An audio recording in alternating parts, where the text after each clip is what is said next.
আর যারা গুনাহে একবার অন্ধকার কবরে যাবে, ওই কবরের ডানের মাটি বামে চলে যাবে, বামের মাটি ডানে চলে যাবে, এমন জোরে চাপ দেবে বাজার, এক পাথরের হাড় অন্য পাথরে ঢুকে যাবে। কবরে থাকা অন্ধ ফেরেশতা চোখে দেখে না, কানে শোনে না, হাতুড়ি দিয়ে আঘাত করবে, দেহটা চূর্ণ বিচূর্ণ হয়ে যাবে। কবরে থাকা বিষাক্ত সাপ একবার যদি সবল মারে, দেহটা 70 হাত মাটির নিচে চলে যাবে, দেহটা বিষে নীলবর্ণ হয়ে যাবে। ওই কবর কিন্তু কঠিন জায়গা, কবর কিন্তু জায়গা ভালো না বাজার, কবর কিন্তু জায়গা ভালো না। বড় ভয় লাগে কবরে একা একা আমরা কেমনে থাকবো, ওই কবরে আমার কি হবে। হে যুবক, তুমি 31 নাইট পালন করো, হ্যাপি নিউ ইয়ার পালন করো, 14 ফেব্রুয়ারি পালন করো, রং তামাশায় মেতে আসো, বক্স ভাড়া নিয়ে ডিক ডিক করে মাটি কাঁপাইতেছো, গান বাজনার আওয়াজে আজকে তুমি মাটি কাঁপাইতেছো। হে যুবক, একদিন এই মাটির নিচে তুমি যাইবা। হে যুবক, দুনিয়াতে যেমন গান বাজায় মাটি কাঁপাইছো, একদিন কিন্তু ওই কবর তোরে কোলে নিয়া কাঁপাবে। সেই দিন দেখার কেউ থাকবে না। কবর কিন্তু জায়গা ভালো না, কবর জায়গা ভালো। 6 দিন পরে নখ খসে যাবে, 9 দিন পরে চুল। কবর গায়ের সামান নিতে কইরো না কেউ ভুল, কবর জায়গা ভালো নয়, কবর জায়গা ভালো নয়। আমল দিয়ে কবর গৃহ সাজিয়ে নিতে হয়, কবর জায়গা ভালো নয়, কবর জায়গা ভালো নয়। আমল দিয়ে কবর গৃহ সাজিয়ে নিতে হয়। 17 দিনে পেট পেটে শেষ পোকার খাদ্য হবে, 7 দিন পরে গোস্ত থাকবে না, কঙ্কাল পরে রবে। আমিন। সমস্ত প্রশংসা, যাবতীয় প্রশংসার একমাত্র মালিক তিনি, সৃষ্টিকুলের রব, আমাদের প্রতিপালক, আমাদের আল্লাহ যিনি। আয়াতের ভিতরে রব শব্দ আছে না নাই? আপনি আমি যখন রুকুতে চলে যাই কি তাসবিহ পাঠ করি? সুবহান রাব্বিয়াল আযীম, সুবহান রাব্বিয়াল আযীম। রব শব্দ আছে না নাই? রুকুতে দাঁড়ানোর সময় কি বলি? সামিআল্লাহু লিমান হামিদা, রব্বানা লাকাল হামদ। রব শব্দ আছে না নাই? এরপরে আপনি আমি যখন সিজদায় চলে যাই, মাথাটা নত করি, কি তাসবিহ পাঠ করি? সুবহান রাব্বিয়াল আ'লা, সুবহান রাব্বিয়াল আ'লা। রব শব্দ আছে না নাই? অনেকে জায়গায় ফিসফিস করে, সুবহানাল্লাহ কয় না, সয়াবিনের তেল কয়, আল্লাহ ভালো জানে। স্পষ্ট করে বলতে হবে, সুবহান রাব্বিয়াল আ'লা, সুবহান রাব্বিয়াল আ'লা। কথা কন অনেকে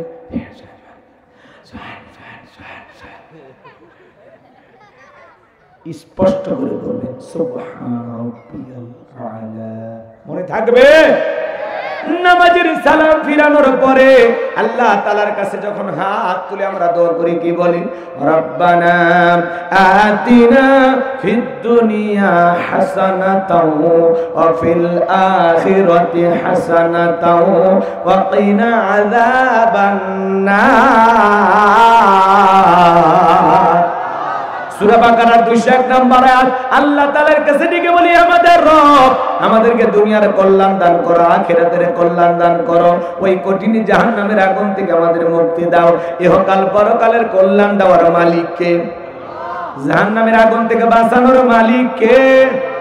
এবার জানবো আমার পবিত্র কোরআনুল কারীমের সর্বশেষ যে সূরাটির নাম হলো নাস, তার 1 নম্বর আয়াত, কুল আউযু বিরাব্বিন নাস। এই আয়াতের ভিতরে রব শব্দ আছে না নাই? জীবনের পরতে পরতে সব জায়গায় রব। আপনি আমি যেদিন মারা যাব, দিলটা নরম করে শুনে যান বাজার, ওই মসজিদের মাইকে এলান জারি হবে, এই গ্রামের অমুক ব্যক্তি বেঁচে নাই, ইন্না লিল্লাহি ওয়া ইন্না ইলাইহি রাজিউন। আপনার আমার মৃত্যুর সংবাদ শোনার পরে ছেলে কেঁদে বলবে বাবা নাই, মেয়ে কেঁদে বলবে বাবা নাই, প্রিয়তম স্ত্রী কেঁদে বলবে আমার স্বামী নাই, মা বাবা বেঁচে থাকলে বলবে কলিজার ধনটা হারাইলাম। এবার গো আমার আত্মীয় স্বজন সবাই আপনাকে আমাকে জীবনের শেষ বিদায় দেওয়ার জন্য বাড়িতে হাজির হয়ে যাবে। এমন বিবি কি কখনো পাওয়া যাবে?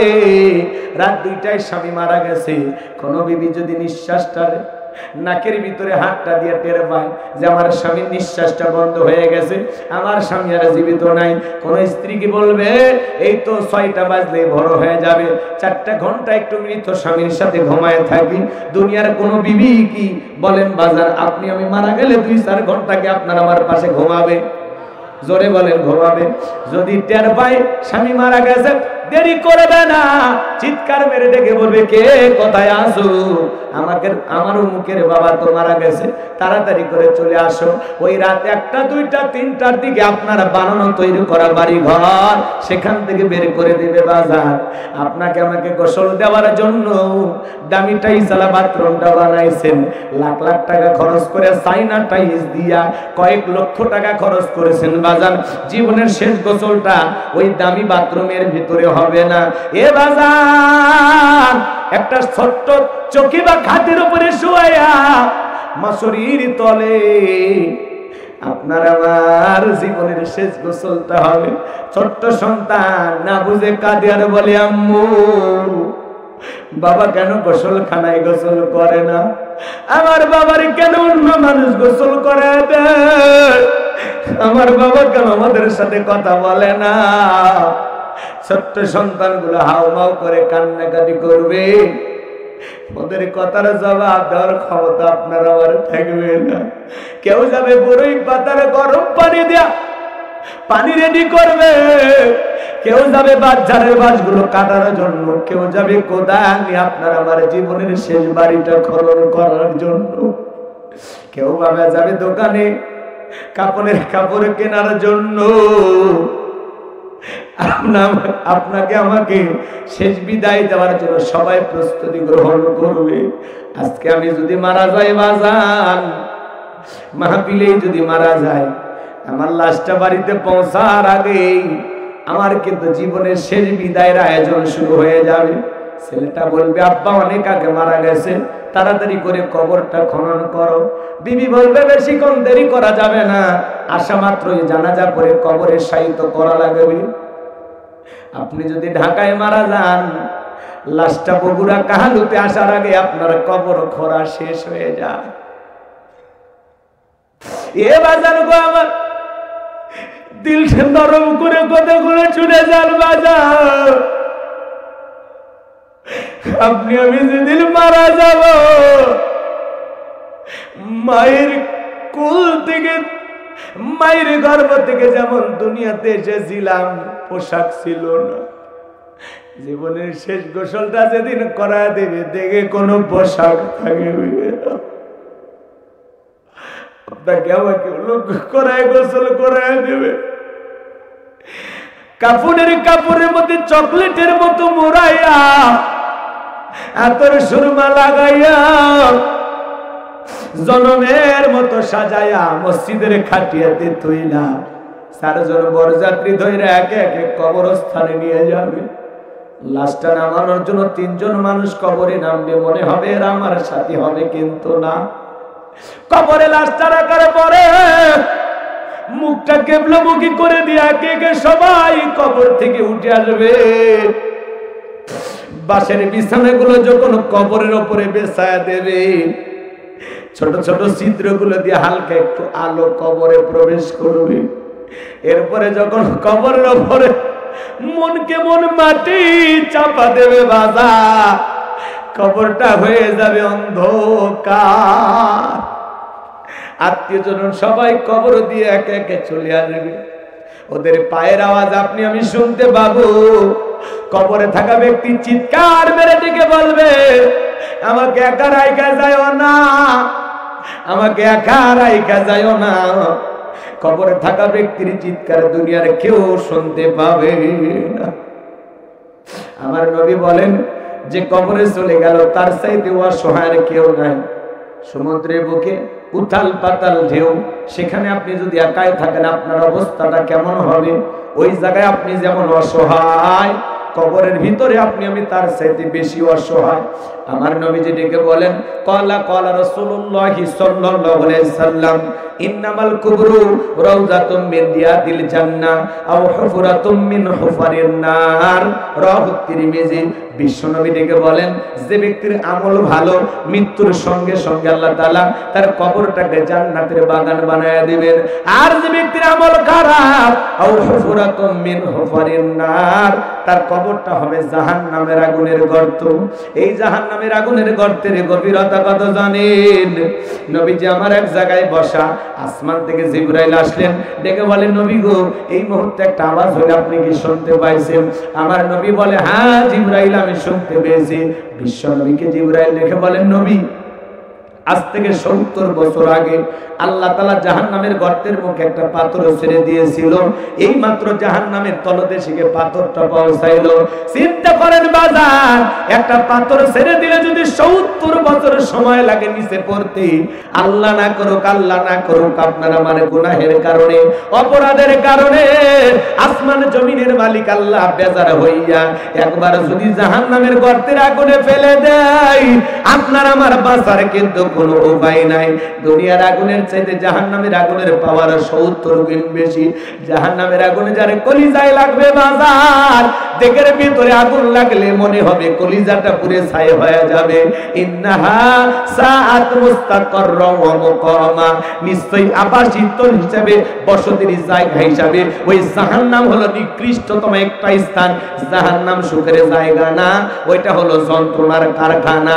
এ বাজান গো আমার, এই জন্য আল্লাহ রাব্বুল আলামিন বলেন, ফামাই আমাল মিসকালা যাররাতিন খায়রান ইয়ারা ওয়া মাই আমাল মিসকালা যাররাতিন শাররান ইয়ারা। বান্দারে, তুমি যদি যাররা পরিমাণে অনুপরিমাণে নেক আমল করো, ওইটাও তোমার আমল নামে লিপিবদ্ধ করা হবে। তুমি যদি যাররা পরিমাণে অনুপরিমাণে বদ আমল করো, ওইটাও তোমার আমল নামে লিপিবদ্ধ করা হবে। সুবহানাল্লাহ কয় না? সয়াবিনের তেল কয় আল্লাহ ভালো জানে। স্পষ্ট করে বলতে হবে,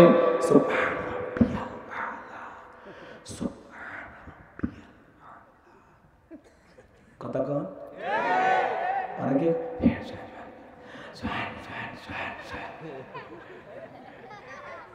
স্পষ্ট করে বলবেন, সুবহান রাব্বিয়াল আলা। মনে থাকবে? নামাজের সালাম ফিরানোর পরে আল্লাহ তাআলার কাছে যখন হাত তুলে আমরা দোয়া করি, কি বলি? রব্বানা আতিনা ফিদ দুনিয়া হাসানাতাও ওয়া ফিল আখিরাতি হাসানাতাও ওয়া কিনা আযাবান নার। সূরা বাকারার 201 নম্বর আয়াত। আল্লাহ তাআলার কাছে ডেকে বলি, আমাদের রব, আমাদেরকে দুনিয়ার কল্যাণ দান করো, আখিরাতের কল্যাণ দান করো, ওই কঠিন জাহান্নামের আগুন থেকে আমাদের মুক্তি দাও। ইহকাল পরকালের কল্যাণ দেওয়ার মালিক কে? জাহান্নামের আগুন থেকে বাঁচানোর মালিক কে?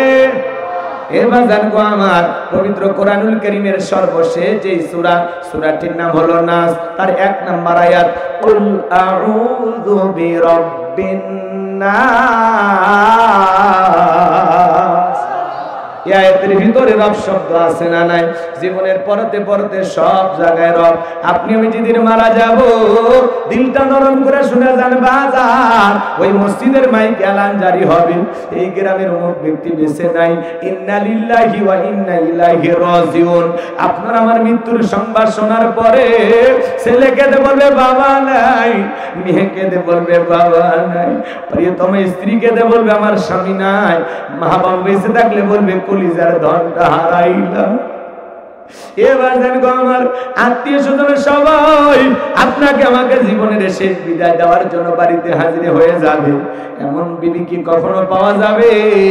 রাত 2টায় স্বামী মারা গেছে, কোন বিবি যদি নিঃশ্বাসটা নাকের ভিতরে হাতটা দিয়ে টের পায় যে আমার স্বামীর নিঃশ্বাসটা বন্ধ হয়ে গেছে, আমার স্বামী আর জীবিত নাই, কোন স্ত্রী কি বলবে এই তো 6টা বাজলে ভোর হয়ে যাবে, 4টা ঘন্টা একটু মৃত স্বামীর সাথে ঘুমায় থাকি?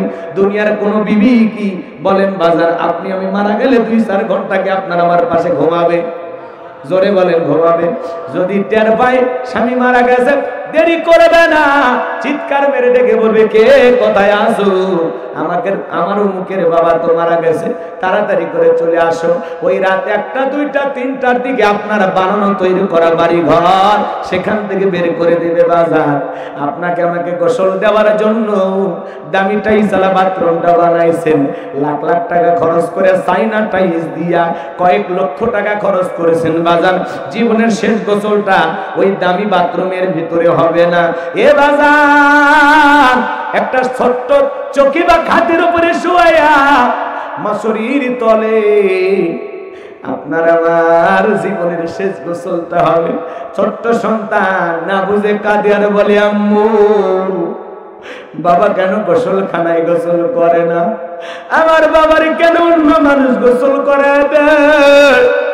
আমার বাবা কেন আমাদের সাথে কথা বলে না? ছোট্ট সন্তানগুলো হাউমাউ করে কান্নাকাটি করবে, ওদের কথার জবাব দেওয়ার ক্ষমতা আপনার আমার থাকবে না। কেউ যাবে বড়ই পাতার গরম পানি দেয়া পানি রেডি করবে, কেউ যাবে বাচ্চারের বাঁশগুলো কাটার জন্য, কেউ যাবে কোদাল নিয়ে আপনার আমার জীবনের শেষ বাড়িটা খনন করার জন্য, কেউ ভাবে যাবে দোকানে কাপড় কেনার জন্য। আপনাকে আমাকে শেষ বিদায় দেওয়ার জন্য সবাই প্রস্তুতি গ্রহণ করবে। আজকে আমি যদি মারা যাই বাজান, মাহফিলেই যদি মারা যায়, আমার লাশটা বাড়িতে পৌঁছার আগেই আমার কিন্তু জীবনের শেষ বিদায়ের আয়োজন শুরু হয়ে যাবে। ছেলেটা বলবে, আব্বা অনেক আগে মারা গেছে, তাড়াতাড়ি করে কবরটা খনন করো। বিবি বলবে, বেশিক্ষণ দেরি করা যাবে না, আসা মাত্রই জানাজা পড়ে কবরে শায়িত করা লাগবে। আপনি যদি ঢাকায় মারা যান, লাশটা বগুড়া কাহালুতে আসার আগে আপনার কবর খোঁড়া শেষ হয়ে যায়। এ বাজার গো, আমার দিল নরম করে কথাগুলো শুনে যান বাজার। আপনি আমি যেদিন মারা যাব, মায়ের কোল থেকে, মায়ের গর্ভ থেকে যেমন দুনিয়াতে এসেছিলাম, পোশাক ছিল না। জীবনের শেষ গোসলটা যেদিন করা দেবে, দেখে কোনো পোশাক থাকবে না। আপনাকে আমাকে করায় গোসল করায় দেবে, কাপড়ের মধ্যে চকলেটের মতো মোড়াইয়া, আতর সুরমা লাগাইয়া,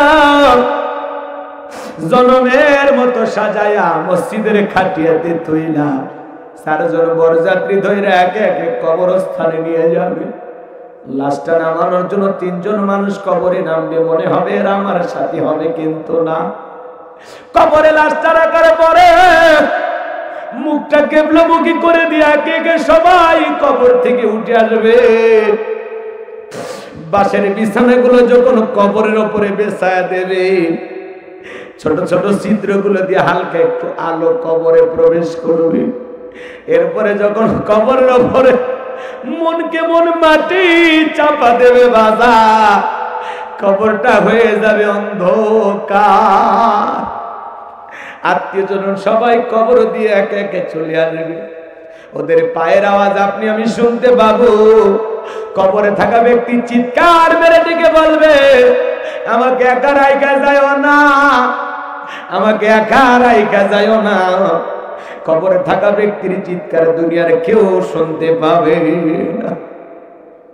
আমার নবী বলেন, যে কবরে চলে গেল তার চাইতে অসহায় কেউ নাই। সমুদ্রের বুকে উথাল পাতাল ঢেউ, সেখানে আপনি যদি একাই থাকেন আপনার অবস্থাটা কেমন হবে? ওই জায়গায় আপনি যেমন অসহায়, কবরের ভিতরে আপনি আমি তার চাইতে বেশি অসহায়।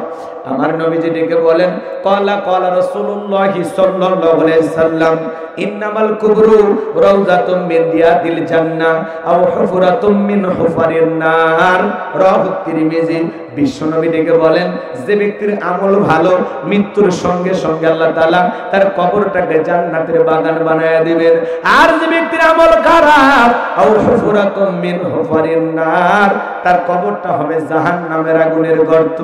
এই জাহান্নামের আগুনের গর্তের গভীরতা কত জানেন? নবীজি আমার এক জায়গায় বসা, আসমান থেকে জিবরাইল আসলেন, ডেকে বলেন, নবী গো, এই মুহূর্তে একটা আওয়াজ হলো, আপনি কি শুনতে পাইছেন? আমার নবী বলে, হ্যাঁ জিবরাইল, আমি শুনতে পেয়েছি। বিশ্ব নবীকে জিবরাইল দেখে বলেন, নবী, আজ থেকে 70 বছর আগে আল্লাহ তাআলা জাহান্নামের গর্তের মুখে একটা পাথর ছেড়ে দিয়েছিল। এই মাত্র জাহান্নামের তলদেশে পাথরটা পৌঁছাইলো। চিন্তা করেন বাজার, একটা পাথর ছেড়ে দিলে যদি 70 বছর সময় লাগে নিচে পড়তে, আল্লাহ না করুক আপনার আমার গুনাহের কারণে, অপরাধের কারণে আসমান জমিনের মালিক আল্লাহ বেজার হইয়া একবার যদি জাহান্নামের গর্তের আগুনে ফেলে দেয়, আপনার আমার বাঁচার কিন্তু কোনো উপায় নাই। দুনিয়ার আগুনের চাইতে জাহান্নামের আগুনের পাওয়ার 70 গুণ বেশি। জাহান্নামের আগুনে যারে কলিজায় লাগবে বাজার, দেখের ভিতরে আগুন লাগলে মনে হবে কলিজাটা পুরে ছাই হয়ে যাবে। ইন্নাহা সাআত মুস্তাকাররা ওয়া মুকামা, নিশ্চয়ই আবাসিত হিসাবে, বসতির জায়গা হিসাবে ওই জাহান্নাম হলো নিকৃষ্টতম একটা স্থান। জাহান্নাম সুখের জায়গা না, ওইটা হলো যন্ত্রণার কারখানা। এ বাজান গো আমার, এই জন্য আল্লাহ রাব্বুল আলামিন বলেন, ফামাই আমাল মিসকালা যাররাতিন খায়রান ইয়ারা ওয়া মাই আমাল মিসকালা যাররাতিন শাররান ইয়ারা। বান্দারে, তুমি যদি যাররা পরিমাণে অনুপরিমাণে নেক আমল করো, ওইটাও তোমার আমল নামে লিপিবদ্ধ করা হবে। তুমি যদি যাররা পরিমাণে অনুপরিমাণে বদ আমল করো, ওইটাও তোমার আমল নামে লিপিবদ্ধ করা হবে। আর যারা গুনাহ নিয়ে একবার অন্ধকার কবরে যাবে, ওই কবরের ডানের মাটি বামে চলে যাবে, বামের মাটি ডানে চলে যাবে। এমন জোরে সাপ দেবে বাজার, এক পাথরের হাড় অন্য পাথরে ঢুকে যাবে। কবরে থাকা অন্ধ ফেরেশতা চোখে দেখে না, কানে শোনে না, হাতুড়ি দিয়ে আঘাত করবে, দেহটা চূর্ণ বিচূর্ণ হয়ে যাবে। কবরে থাকা বিষাক্ত সাপ একবার যদি সবল মারে, দেহটা 70 হাত মাটির নিচে চলে যাবে, দেহটা বিষে নীলবর্ণ হয়ে যাবে। ওই কবর কিন্তু কঠিন জায়গা, কবর কিন্তু জায়গা ভালো না বাজার, কবর কিন্তু জায়গা ভালো না। বড় ভয় লাগে কবরে একা একা আমরা কেমনে থাকবো, ওই কবরে আমার কি হবে। হে যুবক, তুমি 31 নাইট পালন করো, হ্যাপি নিউ ইয়ার পালন করো, 14 ফেব্রুয়ারি পালন করো, রং তামাশায় মেতে আসো, বক্স ভাড়া নিয়ে ডিক ডিক করে মাটি কাঁপাইতেছো, গান বাজনার আওয়াজে আজকে তুমি মাটি কাঁপাইতেছো। হে যুবক, একদিন এই মাটির নিচে তুমি যাইবা। হে যুবক, দুনিয়াতে যেমন গান বাজায় মাটি কাঁপাইছো, একদিন কিন্তু ওই কবর তোরে কোলে নিয়া কাঁপাবে। সেই দিন দেখার কেউ থাকবে না। কবর কিন্তু জায়গা ভালো না, কবর জায়গা ভালো। 6 দিন পরে নখ খসে যাবে, 9 দিন পরে চুল। কবর গায়ের সামান নিতে কইরো না কেউ ভুল। কবর জায়গা ভালো নয়, কবর জায়গা ভালো নয়। আমল দিয়ে কবর গৃহ সাজিয়ে নিতে হয়। কবর জায়গা ভালো নয়, কবর জায়গা ভালো নয়। আমল দিয়ে কবর গৃহ সাজিয়ে নিতে হয়। 17 দিনে পেট পেটেছে পোকার খাদ্য হবে, 60 দিন পরে গোস্ত থাকবে না, কঙ্কাল পরে রবে। চিন্তা করেন, এই দেহ কত রং বেরঙের সাবান শ্যাম্পু কত কিছু ব্যবহার করলাম, কিন্তু এই মাটির নিচে যখন কবরটা, কবরের ভিতরে যখন আপনার আমার দেহটা রেখে আসবে, কি হবে? দেহের গোস্তগুলো শেষ, পেটটা ফেটে যাবে, পোকাগুলো কিলবিল করে নাক মুখ কান দিয়ে বের হয়ে যাবে। কি দুর্গন্ধ! মাথার চুলগুলো পড়ে যাবে, দেহের সব গোস্ত একদিন শেষ হয়ে যাবে, শুধু হাড়গুলো থাকবে, এক সময় হাড় থাকবে না। কি হবে আপনার আমার? বাজা, একটু কি ভয় লাগে না? একটু কি ভয় লাগে না? আমার দেহটা এরকম যদি পচে বলে শেষ হয়ে যায়, কি হবে? 17 দিনে পেট পেটেছে পোকার খাদ্য হবে, 60 দিন পরে গোস্ত থাকবে না, কঙ্কাল পরে রবে। 90 দিন হাড়গুলি সব 90 দিনে হাড়গুলি সব আলাদা হয়ে রয় কবর জায়গা ভালো নয় কবর জায়গা ভালো নয় আমল দিয়ে কবর গৃহ সাজিয়ে নিতে হয় কবর জায়গা ভালো নয় কবর জায়গা ভালো নয় আমল দিয়ে কবর গৃহ সাজিয়ে নিতে হয় দেখেছে অহংবর লোভ লালসার পাহাড় হিংসায় চলে বিবেক হলো নফসের কালো আহার দেখেছে অহংবর লোভ লালসার পাহাড় হিংসায় চলে বিবেক হলো নফসের কালো আহার আমার কারণ সবারই এই পরিণতি পরিচয় কবর জায়গা ভালো নয় কবর জায়গা ভালো নয় আমল দিয়ে কবর গৃহ সাজিয়ে নিতে হয় 6 দিন পরে নখ খসে যাবে 9 দিন পরে চুল কবর গাগের সামান নিতে কইরো না কেউ ভুল 6 দিন পরে নখ খসে যাবে 9 দিন পরে চুল কবর গাগের সামান নিতে কইরো না কেউ ভুল কবর জায়গা ভালো নয় কবর জায়গা ভালো নয় আমল দিয়ে কবর গৃহ সাজিয়ে নিতে হয় আমল সারা কবরে দাম নাই রে বাজার নবীর প্রিয় সাহাবী হযরত ওসমান রাদিয়াল্লাহু তাআলা আনহু কবর দিকে আছড়ে কান্না করতেন মাঝে মাঝে জ্ঞান হারায় ফেলতেন সাহাবায়ে کرام ডেকে বলে ভাই ওসমান আপনি জান্নাতের সার্টিফিকেট প্রাপ্ত সাহাবী তারপরে কবর দেখে কেন কান্না করেন হযরত ওসমান ডেকে বলেন এই কবর হলো প্রত্যেকটা মানুষের প্রথম মঞ্জিল প্রথম ঘাটি প্রথম স্টেশন এই কবরে 3টা প্রশ্ন করা হবে যে সঠিক উত্তর দিতে পারবে তার মিজান ফুলসিরাতে কোনো টেনশন নাই যে উত্তর দিতে পারবে না তার কিন্তু বাঁচার কোনো উপায় নাই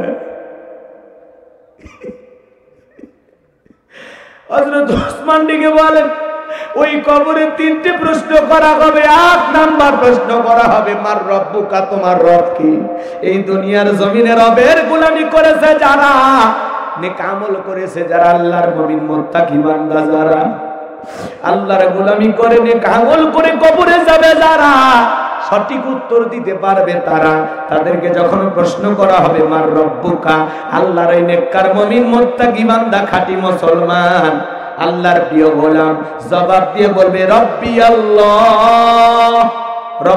আল্লাহ আমার রব আমার আল্লাহ আল্লাহু আকবার কিন্তু যারা শোনেন যে চাকরি করে সে কিন্তু বসের নামও জানে কথা বলে যে চাকরি করে তার ভাগ্যে বেতন বোনাস জোটে কথা বলেন ঠিক কি না এই দুনিয়াতে যারা আল্লাহর গোলামি করবে যাদের রবের সাথে সম্পর্ক ছিল এই পৃথিবীর জমিনে যারা রবের বিধান মোতাবেক চলেছিল তারা কবরে যায় রবকে ভুলবে না কিন্তু এই দুনিয়ার জমিনে যারা রবের গোলামি করে নাই যারা বলেছিল খাও দাও ফুর্তি করো দুনিয়াটা মস্ত বড় শয়তানের অসহায় পরে মিসগাইড হয়েছিল ভুল পথে পরিচালিত হয়েছিল রং তামাশা এবং গুনাহের সাগরে হাবুডুবু খেয়েছিল আল্লাহর অবাধ্য নাফরমান গুনাহগার যারা গুনাহ করতে করতে পাপের সাগরে হাবুডুবু খাইতে খাইতে কবরে যাবে ওদেরকে যখন প্রশ্ন করা হবে মার রব্বুকা গুনাহগার আল্লাহর অবাধ্য গোলাম যারা উত্তর দিতে পারবে না তারা কথা বলে এই দুনিয়ার জমিনে যারা রবের গোলামি করবে এই গোলামির বেতন হিসাবে আল্লাহ দিবেন জান্নাত সুবহানাল্লাহ আর এই গোলামির শুনেন এই গোলামি যারা করে জান্নাতে যাবে এই জান্নাতীদের সবচাইতে আনন্দের বিষয় ভালো লাগার বিষয় খুশির বিষয় দিদার ইলাহি আল্লাহ পাক জান্নাতীদের সাথে সাক্ষাৎ করবেন সুবহানাল্লাহ যত জান্নাতি আছে সবার সাথে আল্লাহ তাআলা সাক্ষাৎ করবেন আকাশের পূর্ণিমার চাঁদ দেখতে যেমন সমস্যা হয় না মহান মালিক আল্লাহ তাআলাকে জান্নাতীরা তেমনি ভাবে দেখবে সুবহানাল্লাহ আচ্ছা পূর্ণিমার চাঁদ দেখতে কষ্ট হয় আল্লাহ তাআলা যেদিন জান্নাতীদের সাথে সাক্ষাৎ করবেন আল্লাহ তার কুদরতের জবান দিয়ে বলবেন আমার সামনে থাকা পর্দাগুলো সরে যাও ৭০,০০০ নূরের পর্দা সব সরে যাবে সুবহানাল্লাহ জান্নাতের ভিতরে একটা ভিআইপি মহা সম্মেলন হবে বিশাল একটা প্রোগ্রাম হবে, আল্লাহু আকবার বলেন।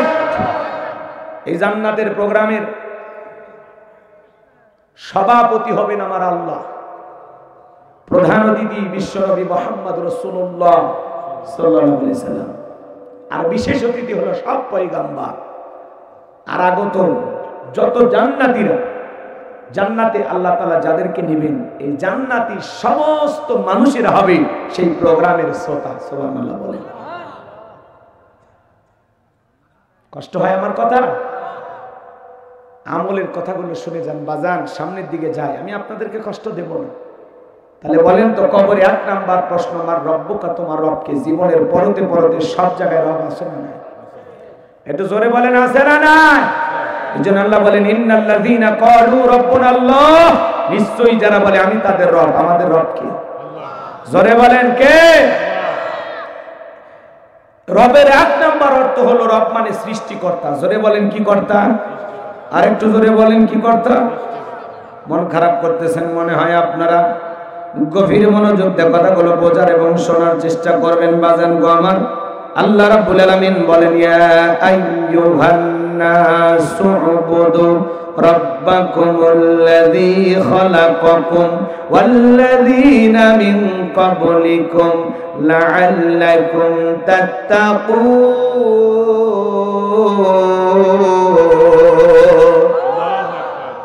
এই মানুষকে আল্লাহ তাআলা সৃষ্টি করেছেন তার ইবাদতের জন্য। সুবহানাল্লাহ বলেন। রবের 1 নাম্বার অর্থ হলো, রব মানে সৃষ্টিকর্তা। আমাদের সৃষ্টি করেছেন কে?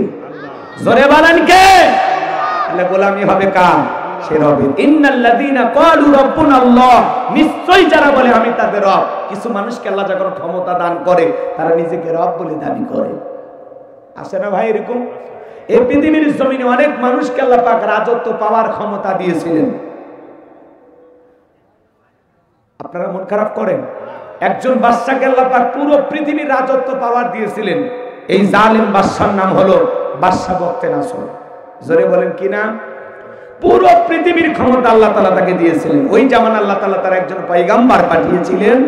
দেখেন, জিরো থেকে হিরো বানায় কে? ক্ষমতা দেওয়ার মালিক কে? রাগ করেন নাকি আপনারা? জিরো থেকে আল্লাহ হিরো বানায়, চাওয়ালা থেকে প্রধানমন্ত্রী বানায়। নিঃস্ব দুনিয়ার কেউ নাই, মা বাবার 14 গোষ্ঠী মরে গেছে, সেখান থেকে আল্লাহ প্রধানমন্ত্রী বানায়। আর ক্ষমতার দাম্ভিকতায় বলে কি যে হইলাম। কথা কন, বিরক্ত হচ্ছেন নাকি আপনারা?